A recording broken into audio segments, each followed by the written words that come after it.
بات کرنا چاہتا ہوں کہ آپ نے مسجد بنائی، اس کی آبادی کے انتظامات کیے اور ماشاء اللہ یہاں نمازیں ہو رہی ہیں، بچوں کی تعلیم جاری ہے۔ اللہ تعالیٰ آپ کی اس مسجد کو مزید آباد کرنے رکھنے کی توفیق عطا فرمائے، اور اس کی برکات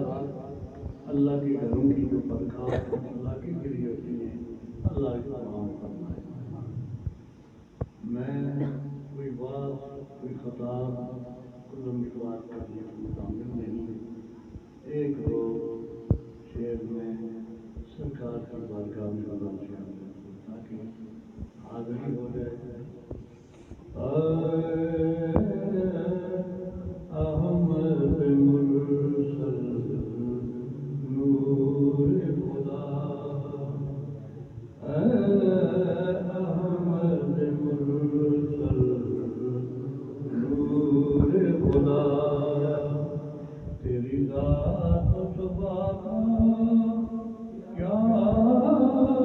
کہنا، پڑھتے ہیں ملائک صلی اللہ، پڑھتے ہیں ملائک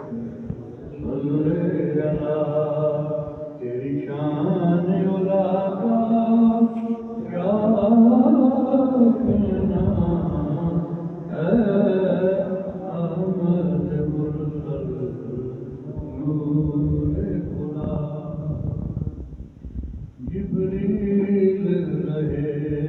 براق تھکے، رب رب بھی آگے جا نہ سکے، جبریل رہے براق تھکے، رب رب بھی آگے جا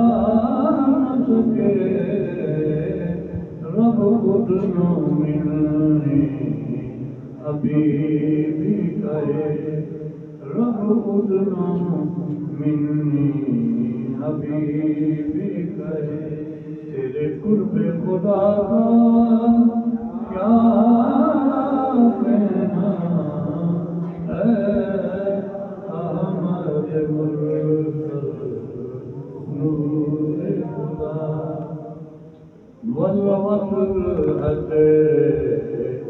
زمان کی قسم، والامر کا تیری جان کی قسم، والوصل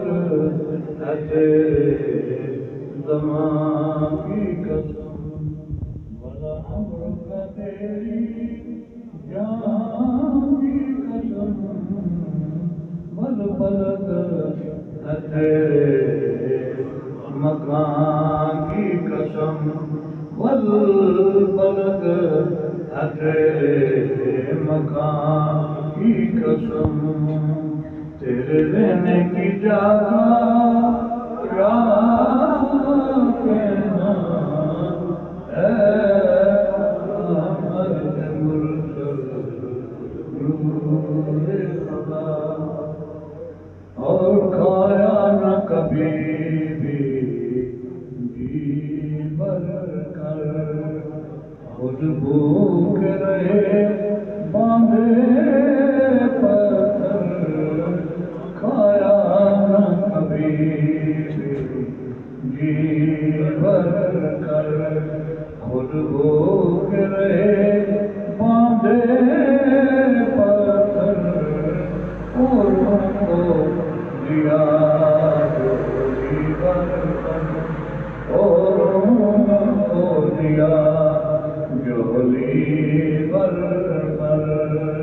تیرے دست عطا کا کیا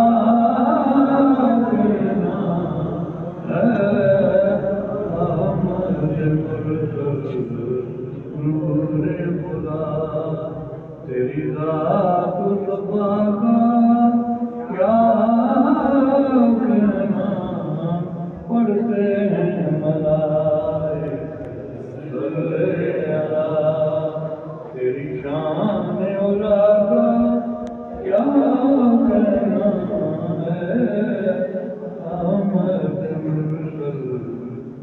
نور خدا اللہ رب العالمین کے پیارے حبیب